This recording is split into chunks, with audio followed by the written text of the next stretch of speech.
Hello everyone, welcome to my YouTube channel. तो कैसे हैं आप सब? बहुत अच्छे से होंगे। पिछले वीडियो में जो कुछ भी पढ़ा था समझ में आया था। पिछले वीडियो में हम लोग एस ब्लॉक पढ़ चुके थे, एस ब्लॉक को काफी बेहतर तरीके से समझ चुके थे। अब हम लोग पढ़ेंगे पी ब्लॉक। क्या पढ़ेंगे?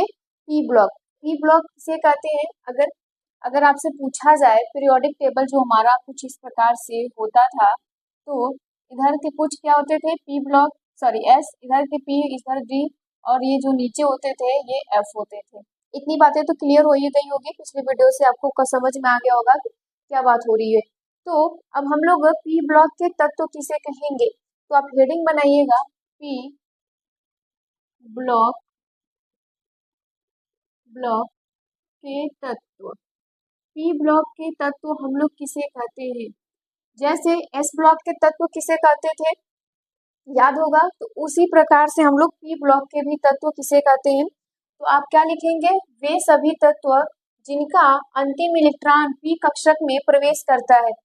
वे सभी तत्व जिसके अंतिम इलेक्ट्रॉन कहाँ जाए? पी कक्षक में प्रवेश कर जाए, उसे हम लोग क्या कहते हैं? पी ब्लॉक के तत्व कहते हैं। क्या कहते हैं? पी ब्लॉक के तत्व कहते हैं। तो आप क्या लिखेंगे इसका डिफिनीशन? वे सभी तत्व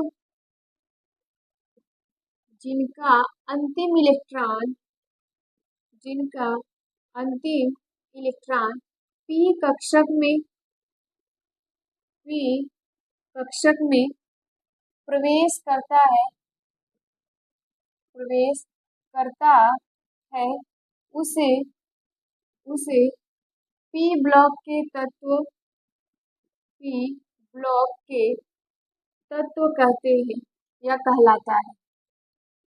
ठीक, कहते हैं। इतनी तो कोई समस्या होगी नहीं। अब अगर एस ब्लॉक होता था तो एस कक्षक में भरे जाते हैं। ठीक, अगर हम लोग एस कक्षक की बात करें तो जो हमारा एस ब्लॉक तत्व था, ठीक, अगर एस ब्लॉक की हम लोग बात करें तो इसका सामान्य इलेक्ट्रॉनिक विन्यास कितना था? N+N+1 होता था।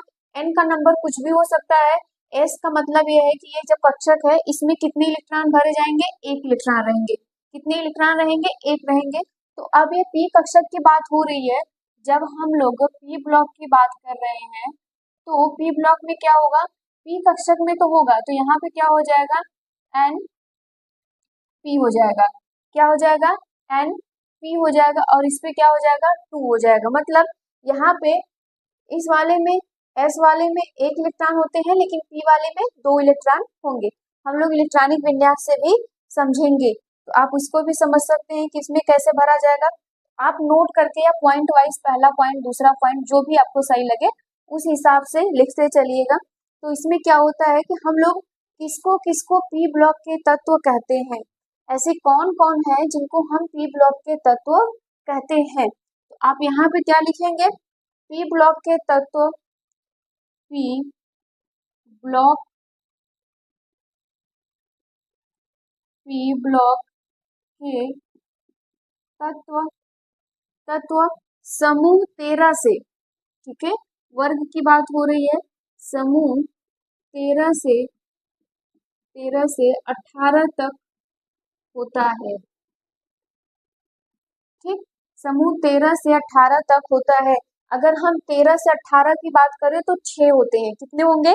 6 होंगे। ठीक, अगर हम 13 से 18 की बात करें, जैसे क्या होगा? 13 होगा, 14 होगा, 15 होगा, 16 होगा, 17 होगा और 18 होगा। तो हमारे पास टोटल कितने हो गए? 6 वर्ग हमें पढ़ने पड़ते हैं पी ब्लॉक में, ये याद रखिएगा। अगर हम दूसरी बात करें तो ये तो बात समझ में आ गई। अब इसके लक्षण की बात कर लेते हैं कि इनका छोटा छोटा जो लक्षण हम लोग कैरेक्टर पढ़ेंगे ये कैसा होता है। तो याद रखिएगा, हेडिंग बनाएंगे क्या? पी ब्लॉक, पी ब्लॉक के तत्वों का, तत्वों का लक्षण। ठीक, पी ब्लॉक के तत्वों का क्या क्या लक्षण होता है इसके बारे में हम लोग अब समझेंगे। इनके क्या क्या लक्षण होते हैं, तो आप लिखोगे सबसे पहले इनका इलेक्ट्रॉनिक विन्यास। क्या लिखेंगे? पहला इसमें करके लिखिएगा, इनका, इनका इलेक्ट्रॉनिक विन्यास, इलेक्ट्रॉनिक विन्यास सामान्यतः, सामान्यतः क्या होता है, जल्दी से बताइए। यहाँ पर आप बोलेंगे क्या होता है, इनका जो सामान्यतः इलेक्ट्रॉनिक विन्यास होता है, यहाँ पे सॉरी बेटा, यहाँ पे पी नहीं हो, यहाँ पे 2 नहीं होगा, यहाँ पे 6 होता है। ठीक, यहाँ पे 6 हो जाएगा, मतलब 1 से लेके 6 तक इलेक्ट्रॉन भरे जा सकते हैं। उनका सामान्यतः इलेक्ट्रॉनिक विन्यास होता है NS क्या हो जाएगा 2 हो जाएगा, और NP 1 से लेकर 6 तक हो जाएगा। क्या होगा 1 से लेकर 6 तक हो जाएगा। इसको यहाँ पे सुधार कर लीजिएगा, ठीक है। यहाँ पे जैसे हम लोग अगर S ब्लॉक का बात करते थे, अगर हमारे पास S ब्लॉक के तत्व हैं तो ये 2 श्रेणियों में बटे होते थे, एक ये श्रेणी होता था, एक ये श्रेणी होता था। इस श्रेणी का जो इलेक्ट्रॉनिक विन्यास होता था NS1 होता है, और इस श्रेणी का जो इलेक्ट्रॉनिक विन्यास होता है NS2 होता है। तो मेरे दिमाग में बस यही चल रहा था, लेकिन यहाँ पे आप सुधार कर सकते हो। तो इसका जो सामान्यतः इलेक्ट्रॉनिक विन्यास होता है, ये मैंने 1 से लेकर 6 तक क्यों लिखा, क्योंकि हम लोग जानते हैं पी कक्षक में कितने इलेक्ट्रॉन भरे जाते हैं 6। मिनिमम जो होता है वो 1 हो सकता है, मैक्सिमम 6 हो सकता है, उससे ज्यादा नहीं होगा। ठीक, तो ये होता है उसका सामान्यतः इलेक्ट्रॉनिक विन्यास। अगर आप चाहें तो एग्जाम्पल करके देख सकते हैं।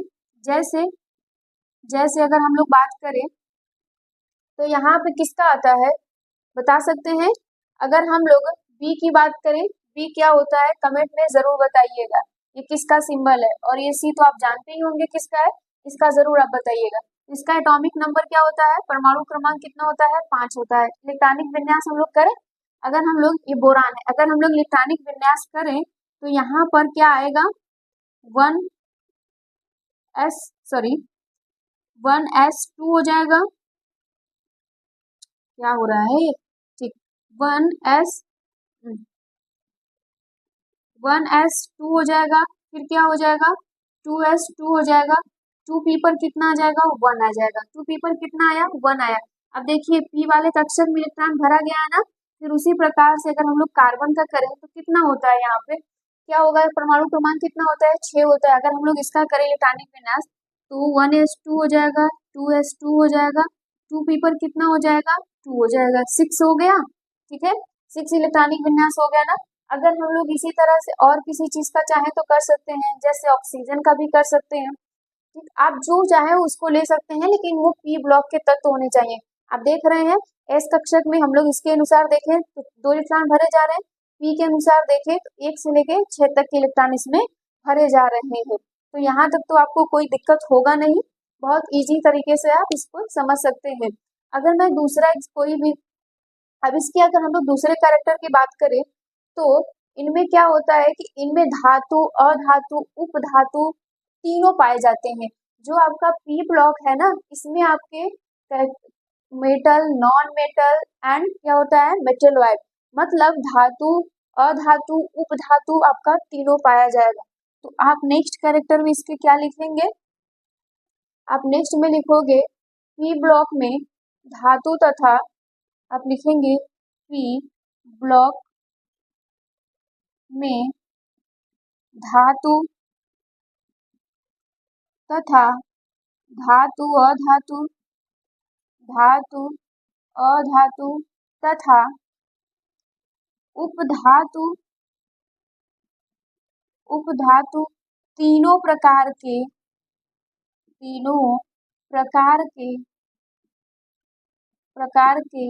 तत्व पाए जाते हैं, तत्व पाए जाते हैं। बात समझ में आ रही है, ये तीनों प्रकार के तत्व इसमें पाए जाएंगे। अगर मैं बात कर लूं तो जैसे आप एग्जांपल ले लीजिए यहाँ पे, ठीक, अगर जैसे मैं बात करूं यहाँ पे क्या ले लूं, एन ले लूं, बी ले लूं, ये सब क्या है बी के तत्व ले लीजिए आप, इन सब के तत्व ले लीजिए, के तत्व हो गए इन सब का। फिर अगर मैं दूसरी बात करूं तो आप कार्बन और, मतलब ये धातु जैसे हो गए, फिर कार्बन ले लीजिए और सिलिकॉन ले लीजिए, ये सब क्या है अधातु हो गए। क्या हो गए अधातु हो गए। अगर मैं यहाँ पे 3 की बात कर लूं, पीबी की बात कर लूं, तो ये सब क्या हो गए धातु हो गए। क्या हो गए धातु हो जाएंगे। अगर मैं यहाँ पर उपधातु की बात करूं तो आप जी ले लीजिए, गैलियम ले लीजिए, आर्सेनिक ले लीजिए, ठीक है, एंटीमनी ले लीजिए, ठीक, आप ये सब चीजें ले लीजिएगा, पोलोनियम, ये सब चीजें जो लेंगे ये सब क्या होते हैं बेटा, उपधातु होते हैं। क्या होते हैं, उपधातु होते हैं। आप इन सभी चीजों को अच्छे से नोट कर लीजिए इसको। अगर इसके आगे हम लोग देखें तो यहाँ पर इसका जो अगला कैरेक्टर था वो ये है कि ये परिवर्ती संयोजकता भी प्रकट करते हैं। परिवर्ती संयोजकता प्रकट करने का मतलब जैसे हम फास्फोरस ले ले तो फास्फोरस का जो संयोजकता होता है वो 3 भी हो सकता है और 5 भी हो सकता है। जैसे ऑक्सीकरण संख्या 3 भी हो सकता है और 5 भी हो सकता है, ये याद रखिएगा। नेक्स्ट क्या है, हैलोजन हुआ। हैलोजन का क्या मतलब होता है कि जो भी आपके हैलोजन है, हैलोजन को हम किससे रिप्रेजेंट करते हैं, एक्स से, तो क्या आता है इसमें chlorine, fluorine, bromine and iodine, ठीक, इनको लेकर और वो ऑक्सीजन, सल्फर और फास्फोरस को छोड़कर सभी तत्व कम क्रियाशील होते हैं। मतलब कि आप यहाँ पे हैलोजन ले लीजिए, हैलोजन वाले जो ये 4 है इनको ले लीजिए, ऑक्सीजन ले लीजिए, सल्फर ले लीजिए और फास्फोरस ले लीजिए। इन सभी को छोड़कर बाकी जो भी इसमें तत्व पाए जा रहे हैं वो कम क्रियाशील होंगे। वो क्या होंगे, कम क्रियाशील होंगे। फिर नेक्स्ट क्या है, धातुओं के ऑक्साइड, याद रखिएगा, सॉरी, अधातुओं के ऑक्साइड कैसे होंगे, अम्लीय होंगे। उपधातुओं के ऑक्साइड कैसे होंगे, उभयधर्मी होंगे। और यहाँ पे धातुओं के ऑक्साइड कैसे होते हैं, क्षारीय होते हैं। ये सब तो 10th का है, ये सब हम लोग बेसिक चीजें पढ़े हुए हैं। फिर इसके बाद ये आता है कि इनकी धात्विक प्रवृत्ति बाएं से दाएं जाने पे, मतलब अगर आपकी बात की जाए तो यहाँ पे जब हम लोग बात करें, ध्यान से सुनिएगा, अगर हम यहाँ पे बात करें पीरियोडिक टेबल की, पीरियोडिक टेबल में बोल रहा है कि बाएं से दाएं जाओ, जब ठीक, जब यहाँ पे क्या, चलो लेफ्ट टू राइट जाने पर, ऊपर से नीचे जाने पर, सॉरी, लेफ्ट टू राइट जाने पर क्या होता है, धात्विक प्रवृत्ति यहाँ पे घटने लगती है। यहाँ पे धात्विक प्रवृत्ति क्या होने लगती है, मतलब पीरियोडिक टेबल में इधर से इधर जाएंगे तो धात्विक कैरेक्टर इसका कम होने लगेगा। ऊपर से नीचे जाने पर क्या होने लगती है, बढ़ती है। मतलब जैसे जैसे हम लोग ऊपर से नीचे आएंगे तो क्या हो जाएगा, धात्विक प्रवृत्ति बढ़ने लगेगी। बात समझ में आ रही है। जब हम लोग पीरियोडिक टेबल में इधर से इधर जाएंगे तो धात्विक कैरेक्टर क्या होगा, कम होगा। लेकिन जैसे जैसे ऊपर से नीचे आएंगे पढ़ते हुए तो धात्विक कैरेक्टर आपको ज्यादा मिलेगा। फिर नेक्स्ट बोला जा रहा है ग्रुप 13 और 14 के समूह, मतलब एफ पी ब्लॉक जो होता था वो हमारा 13 से शुरू होता है 18 तक पहुंचता है। तो बोल रहा है कि जो 13 होगा और जो 14 होगा ये मुख्यतः धातु होंगे और उपधातु होंगे। मतलब इनमें पाए जाने वाले सभी क्या होंगे, धातु और उपधातु दोनों होंगे। इतनी बातें तो समझ में आई होगी। नेक्स्ट आप लिख सकते हो, जैसे 8वां पॉइंट करके आप लिख लेना 15, 16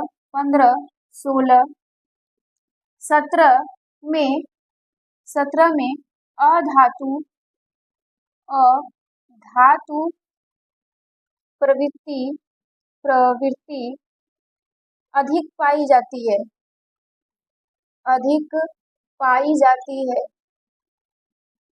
ठीक है।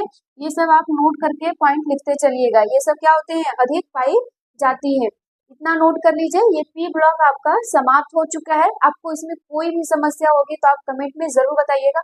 अब हम लोग थोड़ा डी ब्लॉक भी पढ़ते हैं। क्या पढ़ते हैं, डी ब्लॉक पढ़ते हैं। तो इसको यहाँ तक नोट कर लीजिए इसको अच्छे से। नेक्स्ट हेडिंग बनाइएगा डी ब्लॉक के तत्व। नेक्स्ट हेडिंग आपका होगा डी ब्लॉक के तत्व। डी ब्लॉक के तत्व हम लोग इसे किसे कहेंगे, अभी तक हम लोग पी ब्लॉक किसे जाने थे कि वे सभी तत्व जिनका अंतिम इलेक्ट्रॉन कहाँ जाए, पी ऑर्बिटल में या पी कक्षक में जाए तो उसे हम लोग पी ब्लॉक के तत्व कहते थे। तो डी में क्या होगा, डी में जहां पे जाए तो आप क्या लिखेंगे, वे सभी तत्व जिनका अंतिम इलेक्ट्रॉन, आप चाहें तो अंतिम इलेक्ट्रॉन भी यहाँ पर हिंदी में इलेक्ट्रॉन लिख सकते हैं। अंतिम इलेक्ट्रॉन डी कक्षक में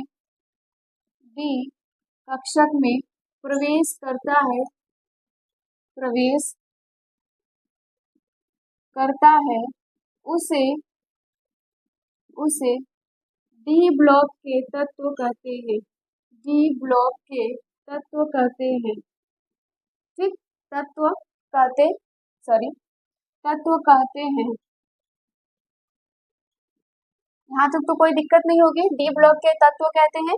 अब इनमें कुछ पॉइंट वाइज करके लिखिएगा कि ये आवर्त सारणी में कहाँ से कहाँ तक होते हैं। तो लिखेंगे आप, ये आवर्त सारणी में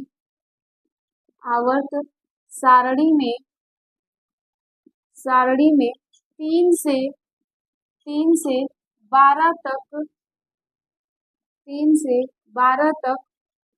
होते हैं। ठीक है, 3 से लेकर 12 तक होते हैं। इसके पहले हम लोग क्या जाने कि 13 के बाद क्या होता था, 13 से शुरू होता था पी, तो उसके पहले डी रहेगा। ठीक, ये बात समझ में आ गई होगी, यहाँ तक कोई दिक्कत नहीं है। इनको 4 श्रेणियों में भी बांटा गया है। जो डी ब्लॉक के तत्व हैं इनको 4 श्रेणी में भी बांटा गया है। आप लिखेंगे आवर्त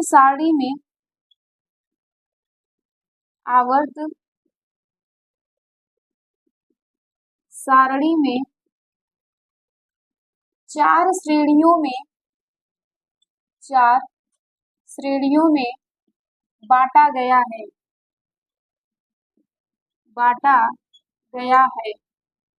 अभी 4 श्रेणी कौन कौन है इसके बारे में भी जान लीजिए।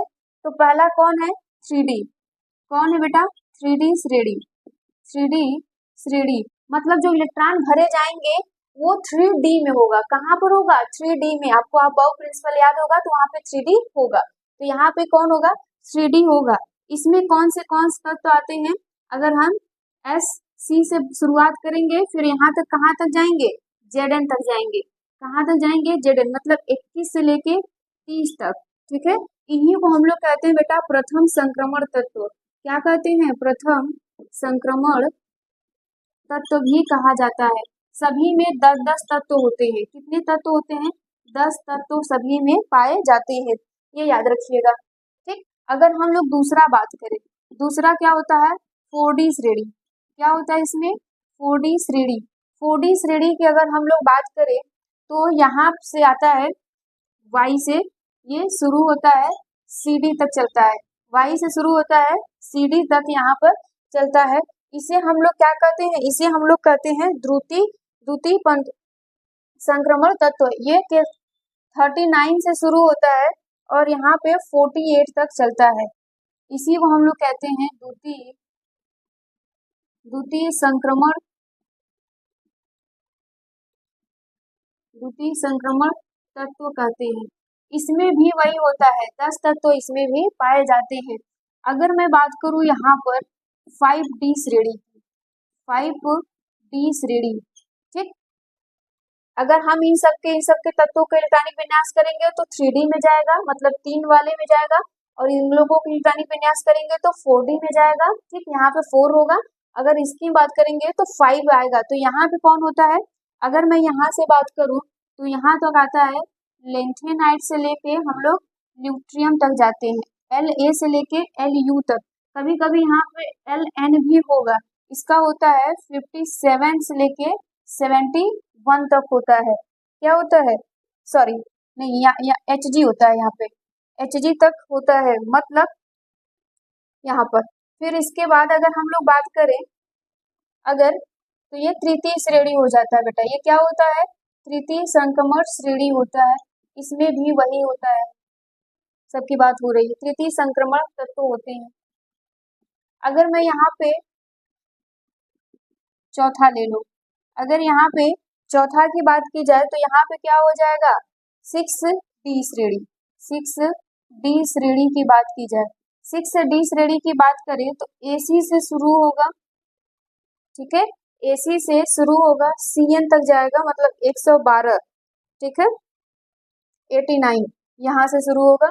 इसको हम लोग चतुर्थ श्रेणी कहते हैं। आप लोग लिख सकते हैं चतुर्थ संक्रमण श्रेणी कहते हैं। ये होता है हमारा डी ब्लॉक के तत्व। ये क्या होता है, डी ब्लॉक के तत्व। हमें बहुत ज्यादा डेप्थ में नहीं पढ़ना है, लेकिन जितना पढ़ना है कम से कम उतना ध्यान में रहना चाहिए। तो आप इसको यहाँ तक नोट कर लीजिए। अब नेक्स्ट देखिए, यहाँ पे नेक्स्ट है प्रतिनिधि तत्व। प्रतिनिधि तत्व थोड़ा इंपॉर्टेंट हो जाता है। ये क्या बोल रहा है, बोला जा रहा है कि समूह एक की बात हो रही है, मतलब एस ब्लॉक की बात हो रही है। समूह एक क्षार धातु होता है, समूह दो क्षारीय मृदा धातु होती है। इन किसकी बात हो रही है? सबकी एस ब्लॉक की बात हो रही है, यहाँ से यहाँ तक। और समूह 13 से 17 के तत्व प्रतिनिधि तत्व बनाते हैं। ये एस ब्लॉक तथा पी ब्लॉक के तत्व होते हैं। अब इसको जरा इजी तरीके से समझिएगा। मान लीजिए आपके घर में आप हैं, आपके पापा हैं, आपके दादाजी हैं, ठीक। कहीं पे इनविटेशन कार्ड आया है और पापा भी खाली नहीं है, दादा भी खाली नहीं है, किसी काम में वो बिजी हैं, तो वहां पे कौन जाएगा? आप जाएंगे। आप अपने पापा और दादा के प्रतिनिधित्व बन के जाएंगे। क्या बन के जाएंगे? प्रतिनिधित्व बन के जाएंगे। तो ये वही चीज बात कह रहा है कि जो समूह एक के तत्व क्षार धातु हैं और समूह जो 2 है क्षारीय मृदा धातु है, और समूह 13 से 17 के तत्व प्रतिनिधि तत्व कहलाते हैं। 13 से 17 तत्व क्या है? प्रतिनिधि तत्व हैं, जो डी ब्लॉक के प्रतिनिधित्व को करते हैं। क्या करते हैं? डी ब्लॉक के प्रतिनिधित्व को बनाते हैं।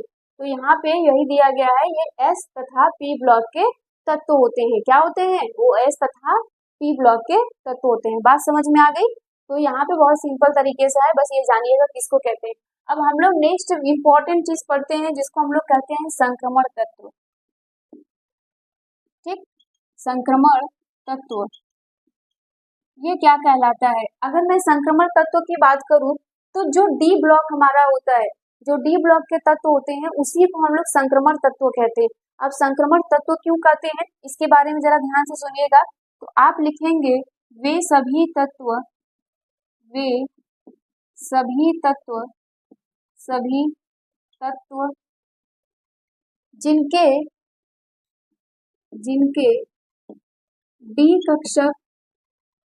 जिनके डी कक्षक में अयुग्मित इलेक्ट्रॉन होते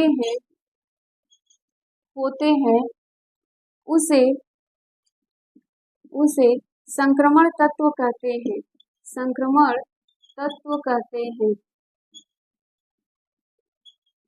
ठीक, इतनी बातें तो समझ में आ गई होगी। मतलब कि डी कक्षक जो हमारा होता है, आप जानते हैं कि डी कक्षक में कितने इलेक्ट्रॉन भरे जाएंगे? 10 भरे जाएंगे। अगर हम लोग इनके डिब्बे को बनाते हैं, ऑर्बिटल्स को बनाते हैं, तो 5 होते हैं। कितने? 1 2 3 4 5, ऐसे 5 हो। तो ये बोल रहा है कि इनमें अयुग्मित इलेक्ट्रॉन होने चाहिए, पेयर नहीं। अगर मान लीजिए इतना पेयर हो गया, तब भी यहाँ पे कुछ ना कुछ क्या होने चाहिए? अनपेयर इलेक्ट्रॉन होने चाहिए। पूरी तरह से अगर ऐसे भर जाएगा तो ये क्या हो जाएगा? संक्रमण तत्व नहीं कहलाएगा। तो इसलिए बोला जाता है कि ये क्या होने चाहिए? अयुग्मित होने चाहिए। क्या होने चाहिए? अयुग्मित होने चाहिए। ये उसी चीज की बात कर रहा है। ठीक, बात कहलाता है। तो आप चाहेंगे तो इनको सामान्य जो इलेक्ट्रॉनिक विन्यास आप लिख सकते हैं, डी ब्लॉक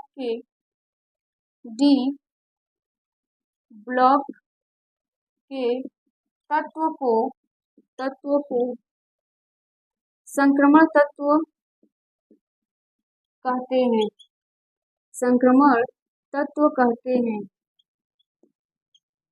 ठीक है, संक्रमण तत्व कहते हैं। अगर मैं इनका सामान्य इलेक्ट्रॉनिक विन्यास देखूं तो क्या होता है? n-1 डी होता है।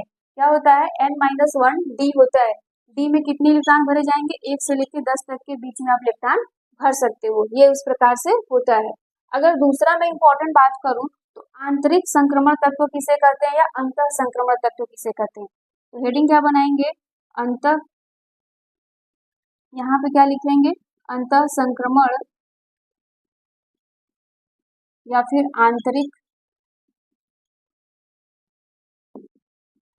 आंतरिक संक्रमण तत्व। ठीक, आंतरिक संक्रमण तत्व किसे कहते हैं? अब इसके बारे में जरा ध्यान से सुनिएगा। आंतरिक का क्या मतलब होगा? अंदर संक्रमण तत्व तो हो गया, लेकिन उसके अंदर जो आंतरिक में पाया जाएगा उसे हम लोग कहते हैं कि वो, आप लिखेंगे वे सभी तत्व जिनका अंतिम इलेक्ट्रॉन, तो आप क्या लिखोगे? वे सभी तत्व जिनका अंतिम इलेक्ट्रॉन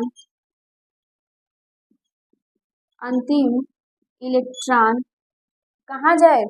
अंतिम इलेक्ट्रॉन बोला जाता है n- क्या हो जाए? N-2F, ठीक, 2F, या इस प्रकार से N-2F कक्षक, यहीं पे लिख दो, कक्षक में प्रवेश करे उसे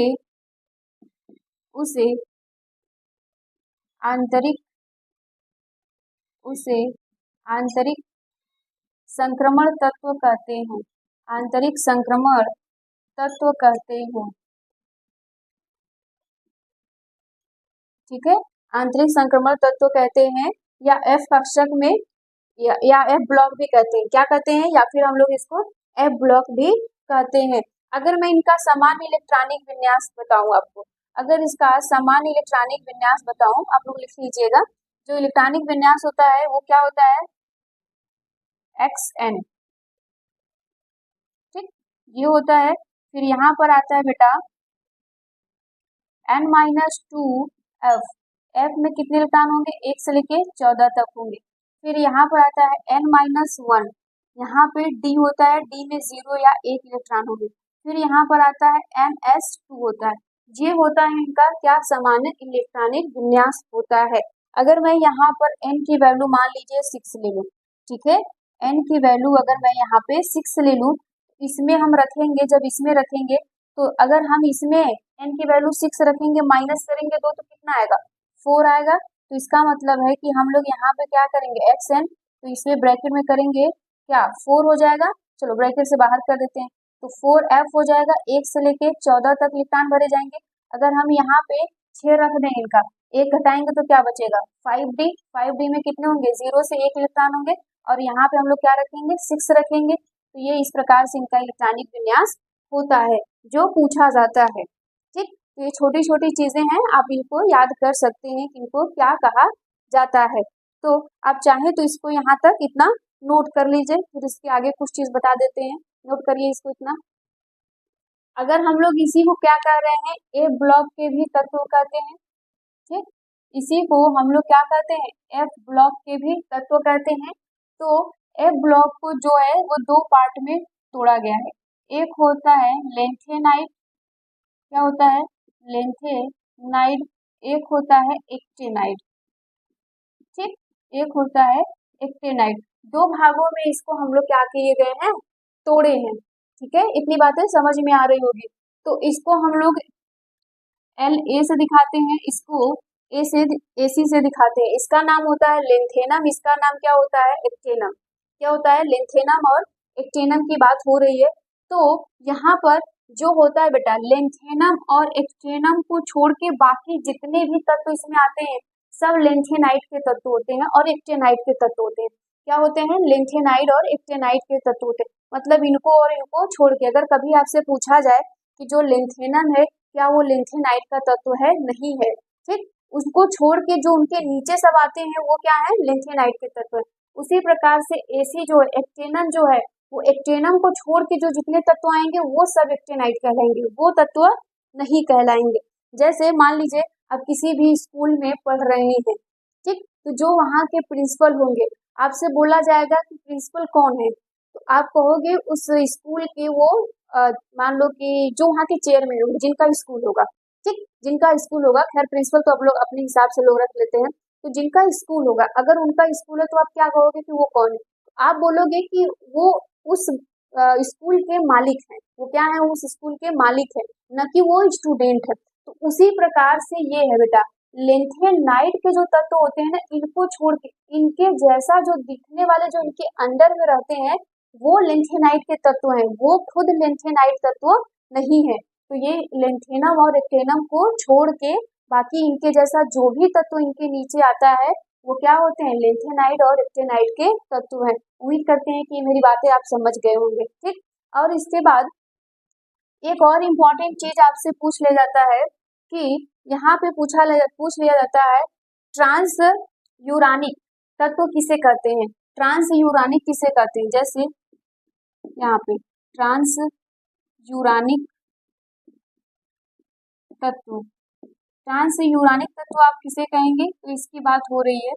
तो ट्रांस यूरानिक तत्व उसे कहते हैं, तो आप लिखेंगे यूरेनियम के, यूरेनियम यूरेनियम के बाद आने वाले तत्व को ट्रांस यूरानिक तत्व कहते हैं। ठीक, ट्रांस यूरानिक तत्व